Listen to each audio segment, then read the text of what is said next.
So 'rowdy జనార్దన్'తో మన ముందుకొస్తున్న రవికిరణ్ కోలా గారు will speak. అందరికీ నమస్కారం. ఈవెంట్ ఒక సెలబ్రేషన్‌లా ఉంది. ఈ పోస్టర్స్, ఈ టీజర్, సాంగ్స్ అన్నింటిలో కూడా అదే సెలబ్రేషన్‌గా అనిపిస్తుంది. సో, బయట యాక్చువల్లీ ఎవరితోనైనా మాట్లాడుతున్నప్పుడు పెద్దవాళ్ళతో సినిమా ఇప్పుడు టఫ్ టైమ్స్‌లో ఉంది. బయట ఆడియన్స్ థియేటర్స్‌కి రావట్లేదు.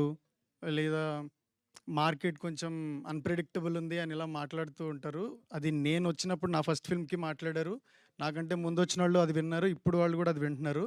కానీ సినిమా మీదున్న లవ్‌తో కొత్త కొత్త ప్రొడ్యూసర్స్ వస్తూనే ఉన్నారు. కొత్త ఫిల్మ్ మేకర్స్ వస్తూనే ఉన్నారు. అద్భుతమైన సినిమాలు తీస్తూనే ఉన్నారు. సినిమాని సెలబ్రేట్ చేస్తూనే ఉన్నారు. ఈ సెలబ్రేషన్ థియేటర్స్‌లో కూడా జరగాలి. ఈ సినిమా ఇంకొకసారి ఆ సెలబ్రేషన్‌ని థియేటర్స్‌కి తీసుకొస్తది అని అనిపిస్తుంది. వీళ్ళు ఇంకో కొత్త టీమ్‌కి హోప్ అవ్వాలి. చాలా పెద్ద సక్సెస్ అవ్వాలని మనస్ఫూర్తిగా కోరుకుంటున్నాను. Thank you.